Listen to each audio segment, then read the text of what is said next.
Hello and welcome back to Along the Edge. Last time we ended off with a bit of a nightmare. Yeah, let's see what this part brings. Chapter 3. October. I'm barefoot in the grass.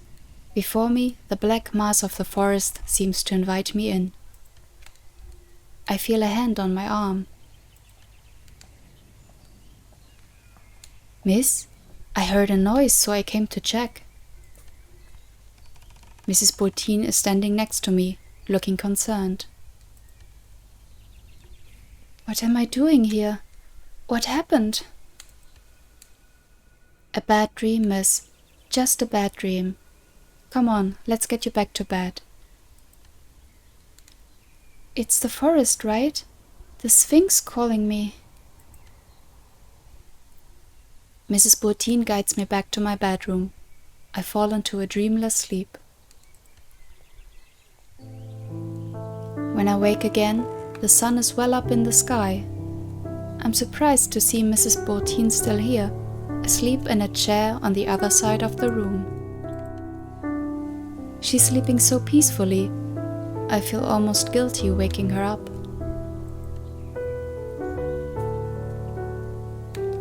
Mrs. Bottine?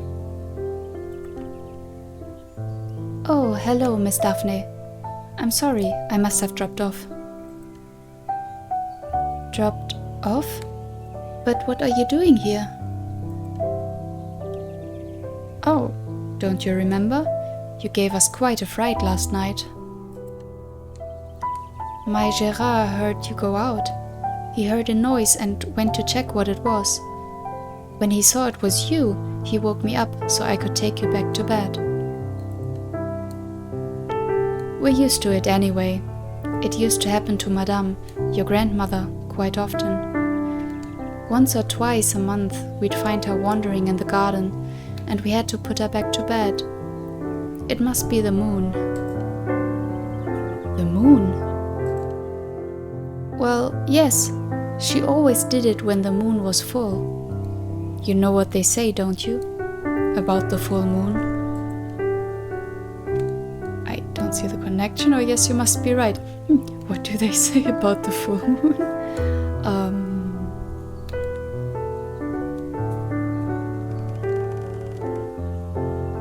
I don't see the connection. I don't know. There's really no scientific proof that the moon influences behavior. Oh well, those scientists are always a step or two behind.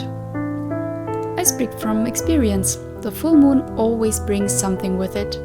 You have to beware of full moon dreams. Actually, I had a strange dream last night, or thank you for taking care of me. Wait, well, both. Can I? That's one of these instances where I would like to say both. But let's be honest and say we had a dream. It's funny you should mention it. I did have a strange dream, actually. I was in the forest.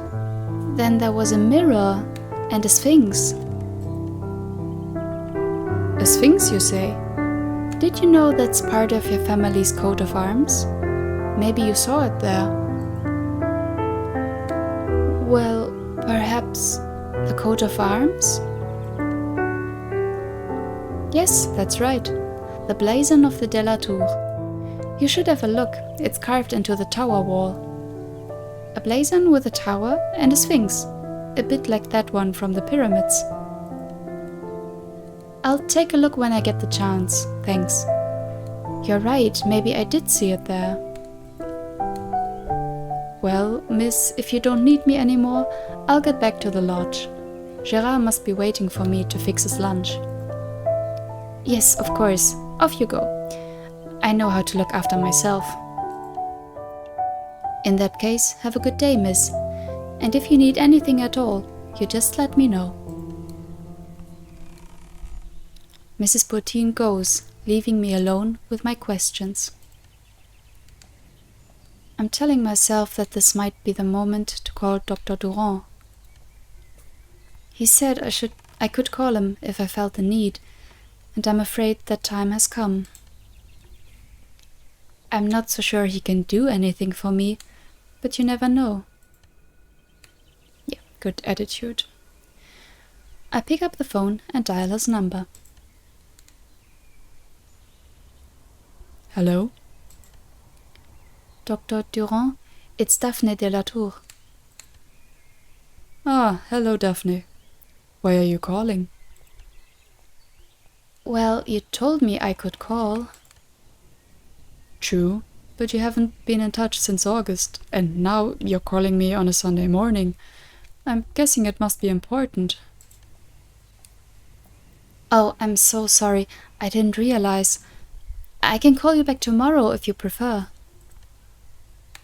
No, you were right to call me. That's precisely why I gave you this number. And I'll be more tuned in now that I would be between patients tomorrow. I quickly run through everything that's happened since I arrived. I end with the recurring dream and with what happened last night. Listen, Daphne. I understand why you've called me, but there's no cause for alarm. There's no proven treatment for somnambulism, and everything suggests that it's an isolated crisis, certainly due to your new environment. But you must have an explanation for the dream, don't you? Well, for that we can look into psychoanalysis. Tell me, how would you interpret it?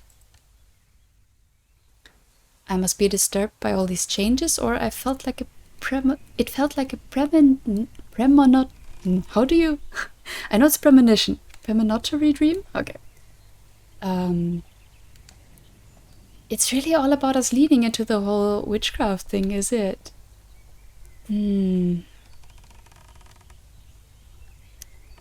What do we think? Does it mean something more?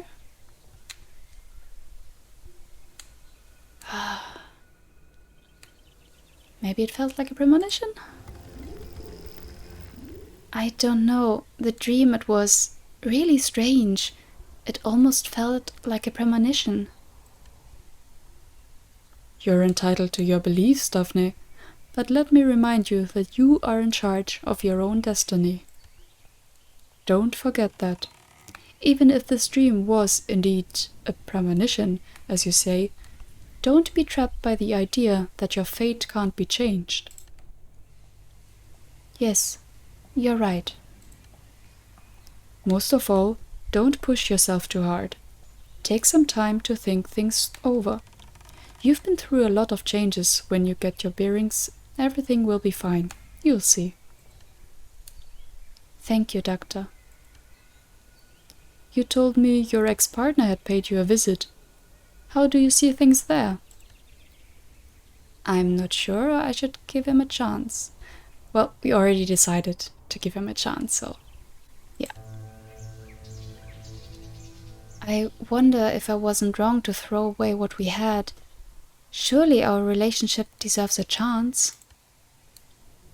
Thinking things through before rushing into them is important, but don't hesitate too much. You've got a chance to pick up the pieces, as they say. Frank seems to have made it very clear, and you must know he didn't come all this way just to say hello. Anyway, if you do want to make it work, you'd better get on with it soon, because that chance might be smaller than you think. Very well, Doctor. So, you mentioned a young man, a Stanislaus, is that right? Why are you talking about him? I may have mentioned him. Did we?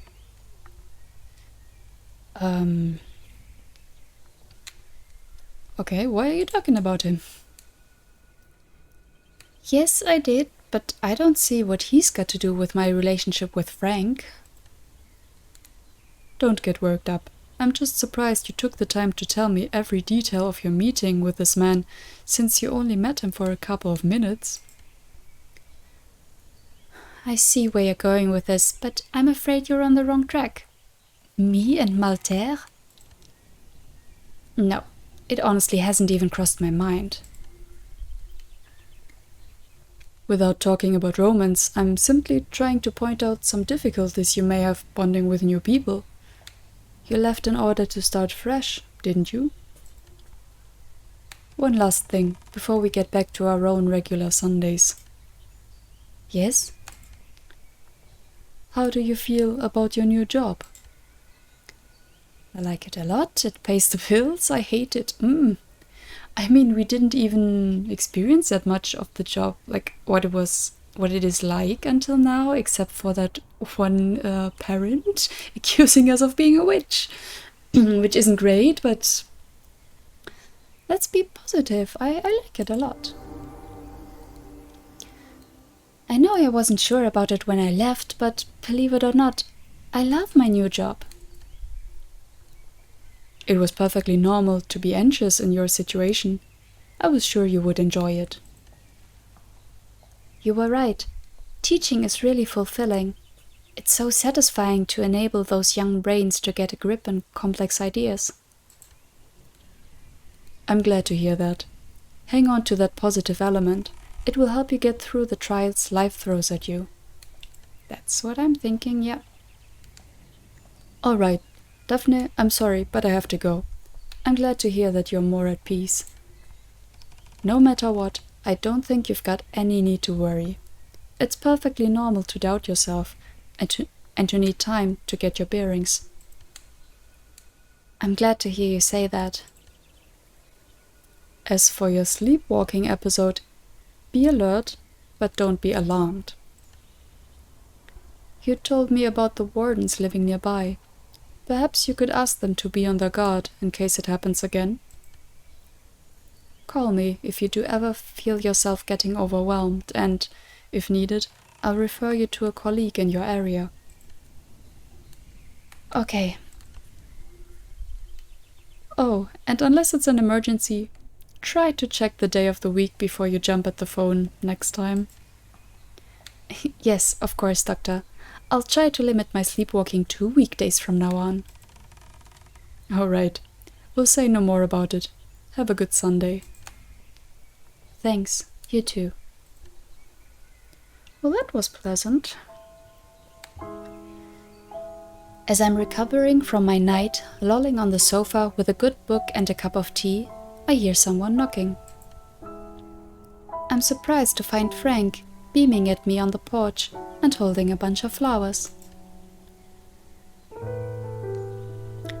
Carnations, your favorites. When I saw them at the market, I thought of you right away. He hands me the flowers as he steps inside. How about a coffee? Sure, it's not a good time? Yeah, come on, we're trying to make this relationship start anew, so sure. Sure. So, how are things going? Do you like the village? He follows me to the kitchen. I put the flowers in a vase and turn on the coffee machine. Well, I'm doing alright. I've got a couple of jobs, including some big roof repairs. What's great around here is that people are so easy to work with. They're not constantly asking me to justify my decisions, and they don't have harebrained notions about why I should do my job. And you? How are you doing? We chat for a while. In passing, I tell him about my eventful night. I still kind of enjoy his company. 1 hour and 2 coffees later, Frank finally decides to get to the point. You told me about your tower with no door. Do you remember? I've got to admit I was pretty intrigued. Would you mind if I take a look? Not at all. Help yourself. I'm as intrigued as you are. I'm wondering what might be inside. In that case, I'll investigate and report back to you. Do you want me to check around for an old pipe? I think you ought to be properly equipped, don't you, Sherlock Holmes? Very funny. I'm sure I can resolve the mystery of the yellow room. Then Frank goes off to do his stuff, and I get back to my blanket and my thriller. He reappears late in the afternoon, his coat covered with dust and his shoes covered in mud. So? From the look on your face, I'm guessing it wasn't elementary, my dear Watson. Nope, I have to admit defeat. So, what are your conclusions?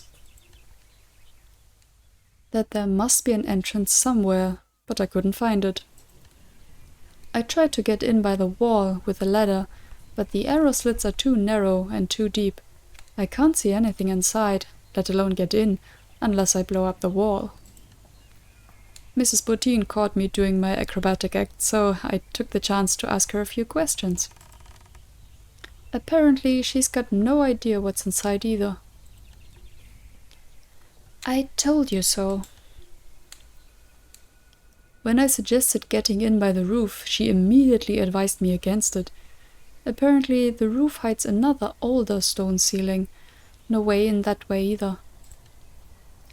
And thinking about the kind of scaffolding I'd need to get up there, I think I'll take her word for it. Well, at least you tried. Sure. Well, I'd better go. I've got a big day tomorrow. Thanks for the coffee. You're welcome. See you later. See you. Okay, that's a pity. I'm also really curious what's inside that tower, and I'm guessing we might get in there, but we'll see. I didn't dream that night. Monday was particularly tiresome. I don't know if the students are conspiring to wind me up, or if it's just that I'm not completely over my disturbing weekend. To top it off, as I head to the school gates, I see Mrs. Levesque glaring balefully at me as she waits for her son. I suppose she'll leap on the chance to give me an earful. After my long day, it's tempting to try to dodge her, even if it's not very professional. As I'm weighing up the pros and cons, I realize she's already striding toward me. What should I do? Avoid Beatrice Levesque or let her come? Let's just face her, get it over with.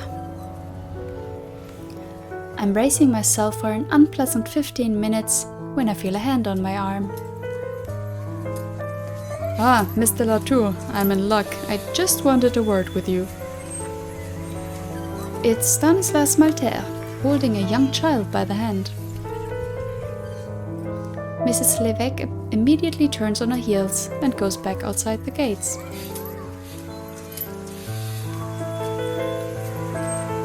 Uncle Stan, who's this lady? Well, Pierre, this pretty lady is Daphne de la Tour. She lives at the castle. At the witch's castle? You're not a witch, are you, miss?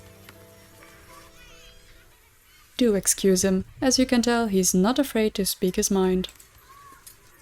He adds, with a wink. He takes after his uncle, I suppose. I crouch down to the child's height. Perhaps I'm a nice witch, or witches don't exist. I mean, even if we didn't lean into the witchcraft thing here, I would still say this, I think, just to be playful. Come on. Since I live in the witch's castle, I must be a witch, right? He hides behind his uncle's leg, intimidated. Yes? In that case, I must definitely be one. But perhaps I'm the nice kind of witch, don't you think? Do they exist, Uncle Stan? Nice witches? Of course they do. Miss de la Tour is a teacher at the middle school. She knows what she's talking about. I stand up and notice Stanislas is putting out his hand. I don't believe we've been formally introduced. Stanislas Maltaire, but my friends call me Stan. Daphne de la Tour, but it seems you already know that. Of course. You must have noticed how fast news spreads around here, Daphne. May I call you Daphne? When my father discovered something was going on at the castle, he had to know what was happening. I hope you'll excuse him, the poor man's obsession with the de la Tour. But don't let that put you off. The rest of the family isn't cut from the same cloth. We must have a coffee together one of these days, to get to know each other. I'm sure we have a lot in common. Before I have a chance to answer, he adds, by the way, did you receive your invitation to the cocktail party? Cocktail party? I do hope you'll come. My father always makes me attend, but it's atrociously stuffy. Uncle Stan, can we go for my snack? Yes, Pierre, in a minute. Well, Junior wants a snack. We'd better go. Say goodbye to Daphne, Pierre. Hey, my name's Pierre-Yves, not Junior. The child takes my hand. Will he come with us, Auntie Daphne? I think he might have adopted you. Auntie Daphne has things to do. She can't come with us this time. Come on, let's go home. You're driving. For real? Of course not. Daphne, it was lovely to meet you. See you soon. Within a few moments, Stan and Junior have disappeared in a sports car, and I'm left speechless on the sidewalk, trying to sort out what just happened. Yeah, that was a lot. Just putting it on her. Oh man. When I get back to the house, I discover I have mail. An elegant square envelope containing an invitation to a cocktail party. I guess that's what Stanislas was talking about. It looks like I've been invited to the reopening of the town hall gardens that have just been renovated. I bet all the cream of local society will be there, so it could be an excellent opportunity to learn more about the Maltaire. I could ask Frank to come with me, but I know this kind of social event isn't really his cup of tea. On the other hand, going on my own... Yeah, we gotta ask Frank. Come on. I pick up the phone and ask Frank to come with me. Frank is very happy to hear from me. I don't need to persuade him very hard to convince him to come. Nice. D-Day arrives fast. As I start to prepare for the evening, I'm confronted with a quandary. I can deduce from the elegance of the invitation card that proper attire is required, so I guess it's not a jeans and shirt kind of do. I don't own anything remotely appropriate for this kind of occasion, but after rummaging through the wardrobe in my mother's room, I find 2 dresses that might be suitable. I just can't choose. On one hand, there's a long Empire line dress. I suspect that it was more to my grandmother's taste and criteria of elegance. To be honest, I can't imagine my mother wearing this by choice. It's pale blue, a color that generally suits my complexion. Same. I like blue dresses. The other option is a black strapless dress, short and tight-fitting. I can totally see my mother wearing this. It's exactly the kind of thing she would have worn for nights out. Unlike the blue one, it leaves very little to the imagination between the bare shoulders and the length, or rather lack of length, of the skirt. Which one should I choose? The strapless black dress or the long blue dress? They're both kind of nice. I mean, I'm kind of assuming this is not this is not a choice about like what kind of fashion we like, is it? It's more about old-fashioned and maybe the witchy part against more modern. Is it? Or maybe I'm thinking too hard about this. Interesting. I like them. I mean, I kind of like them both, but neither would be my preferred style, actually. Something in between would be nice.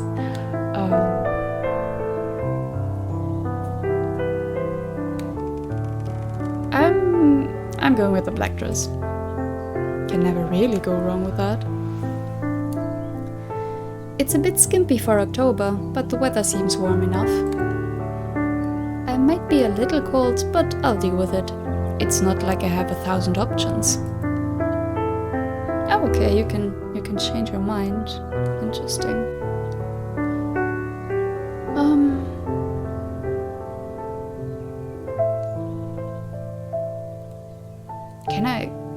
Can I just try on the other one?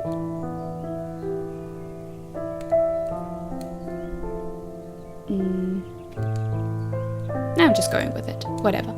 Let's not think about it too hard. Now that I've dealt with the dress, I just need to sort out my hair. I pin it into an elegant updo and a touch of makeup, and I'm ready to leave. I just have time to finish getting ready when I hear the braying horn of Frank's van. I climb in, and a few minutes drive later, we're there. The town hall gardens are magnificent, with the trees robed in the flaming colors of fall. There are already a lot of people, gathered in small groups, glasses of wine in hand.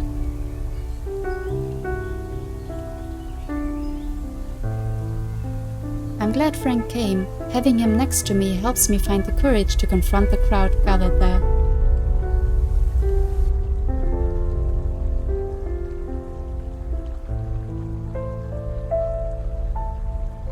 The guests are all dressed up to the nines, and the event looks more like a lavish wedding than a gathering in a small country village. The Maltaire clearly didn't balk at the expense. Frank barely has time to get us a glass of champagne from the buffet before I'm approached by a large man in a black suit. He's closely followed by a tall and haughty blonde woman. It's reasonable to assume she's his wife.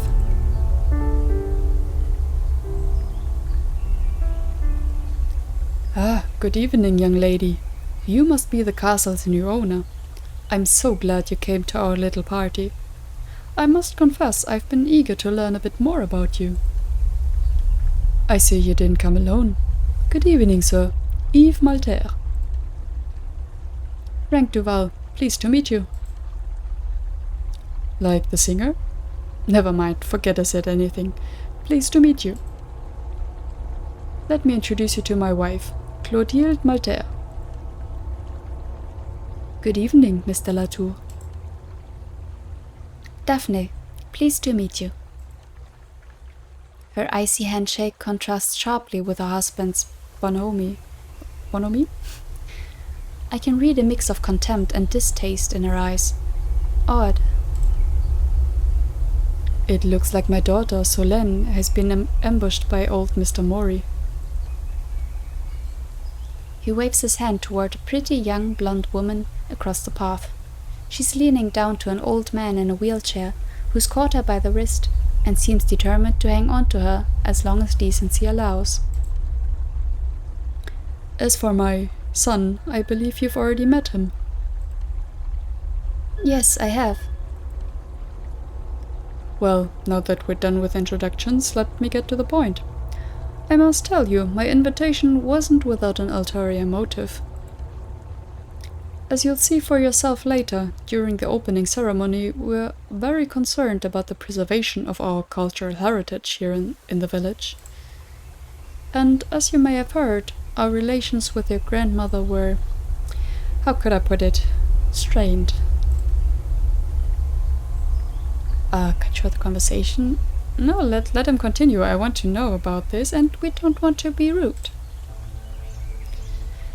Yes, I heard that. I imagine your maintenance costs at the castle must be quite significant. If you would agree to open it up to visitors a few times a year, the town council may be able to help you out with some of those expenses. It's worth a thought, or thanks but no thanks. Interesting. Well, that's the thing. Do we plan on staying there? Like, we don't know that yet, right? This isn't a home for us yet. Do we? I mean, we're not saying quite yes with this. I'm not sure, but let's try to be open. I'm saying it's worth a thought. Your offer is certainly worth considering. It is, isn't it? I'm sure it's a win-win situation. The tower especially is an architectural marvel.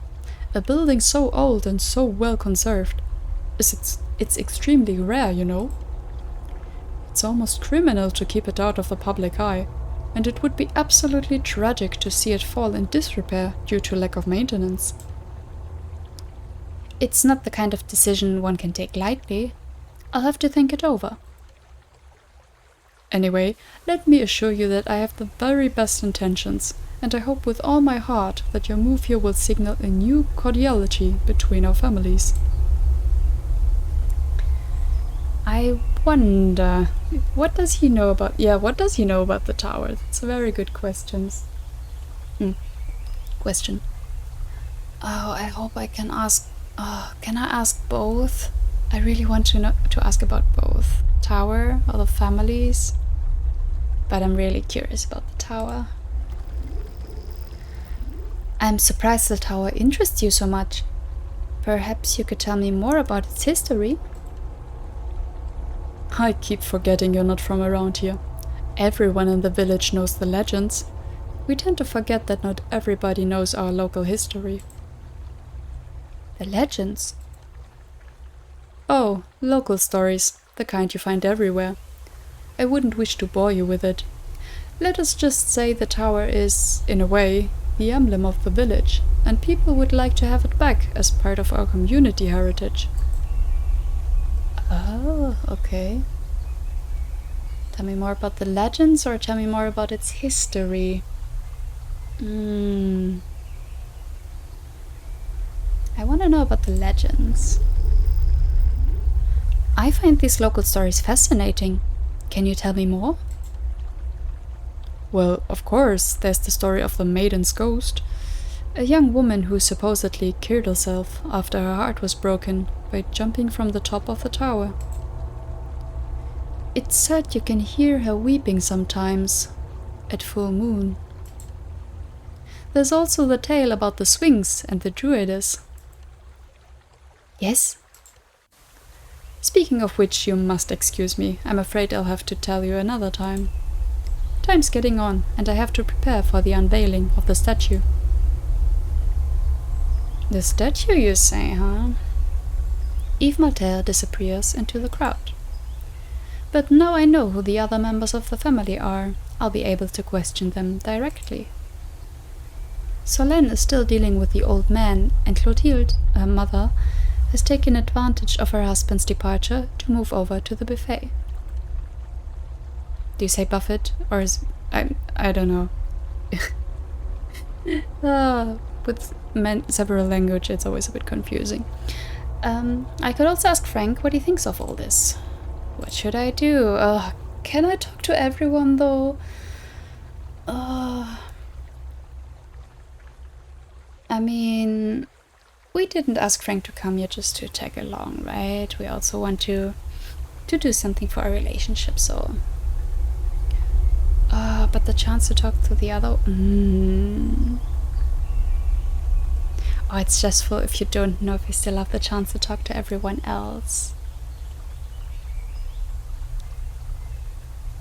Let's try with Solène, because we haven't talked to her at all yet.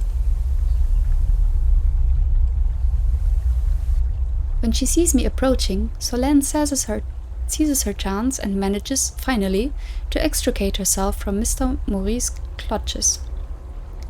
For an instant, her eyes are full of gratitude and relief. Then she comes toward me with a large smile. You must be Daphne de la Tour. I'm Solène Malter, Stanislas' older sister.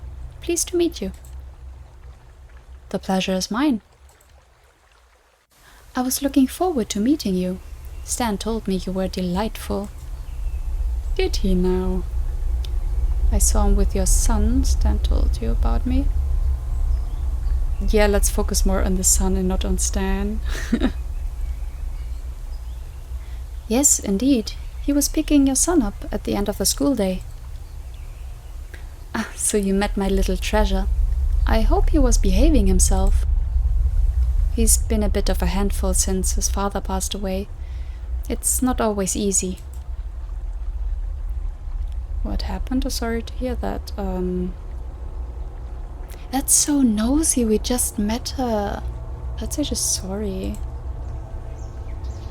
I'm sorry to hear that. Thank you, it's kind of you to say that. It's been hard, but it's starting to get easier. One day at a time. And Stan's been fantastic. He kept me afloat during the hard times after the accident. And he's taken such good care of his little nephew. Actually, he's told me a lot about you. Really? He told you about me?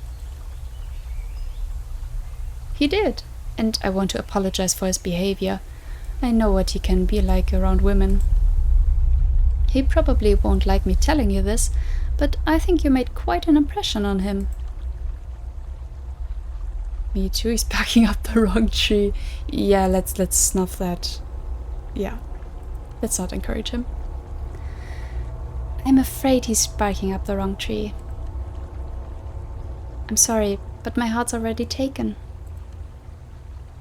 But of course, I'm telling you all this when I saw you arrive with your partner. Oh, and sorry for putting you on the spot like that. It's a big sister thing. I just can't help myself. You know, he's never been lucky in love, and I don't know why, but I felt like it could have worked out with you. She burst out laughing. But enough about my brother. Tell me about yourself. What do you do for a living? How do you like it here in the village? We talk for a good 20 minutes. Solène seems kind and outgoing, but I can't decide if it's not all just a front. And her attention seems to wander quite often, until, without notice, she disappears into the town hall, leaving me hanging.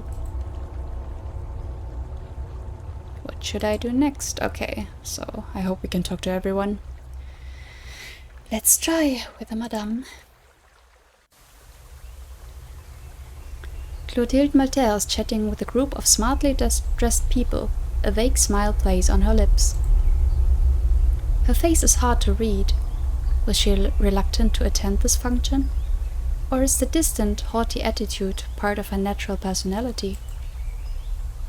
Seeing me approach, she apologizes to her guests and takes me aside. Mrs. Malter. Oh, sorry, that's me. Mrs. Malter. Listen, girl, I'm talking to Dr. Zakarian and his wife. If you've been raised with such a lack of basic good manners, well, I hope you'll excuse my bluntness, but I'm afraid I have neither the time nor the inclination to teach you otherwise. So, if you don't mind, I'll go back to my guests and you, I don't know, enjoy the buffet maybe? I wish you a good evening. Wow. You say I don't have manners. But yeah, let's be the bigger person in here and just let her go. I'm dumbstruck as Clotilde turns away and returns to our conversation. I hadn't imagined she would be so hostile toward me. There's a ripple in the crowd. The guests are gathering around a platform. I suppose the unveiling ceremony is about to begin. Someone is walking against the current, pushing through the crowd in my direction. There he is, and oh, is he drunk? Fantastic. Daphne? It's Stanislas, carrying a glass of wine and looking rather drunk. You came! Great! Are you alright, or this isn't the time? I mean, we could still remain nice, but I feel like, yeah, this is... or do we... Now I'm overthinking this. Or am I? Because, like, just intersocially, you still want to be nice, especially if someone is drunk, right? Like nice in a polite way, not in a flirty way, obviously. Yeah, let's just be nice, come on. Are you alright? Something tells me you've had a bit too much to drink, haven't you? Too much? No, just a small anesthetic to get through the old man's speech. Come with me, your sister must be around here somewhere. I turn my back to him, looking for Solène, who should know what to do with her brother in this kind of situation. I barely have time to turn around when Stan twirls me back, pulling me against him. I look into his eyes and I understand perfectly well what is about to happen. I'm trying to hold him back, but exhaling wine fumes in my face, his mouth presses down on mine. Luckily, I'm saved by a rasping voice that stops Stanislas in his track.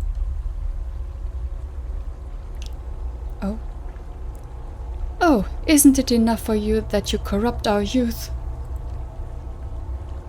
Beatrice Lévesque stands next to us, glaring at me.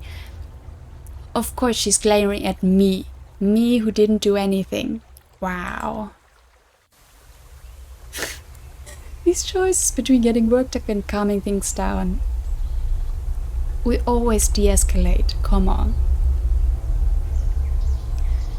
Calm down, Mrs. Lévesque. I was just leaving. If you'd just... Whoa. Beatrice doesn't let me finish my sentence, but throws the contents of her glass of red wine in my face. By the way, where's Frank in all of this? That's for you, you filthy...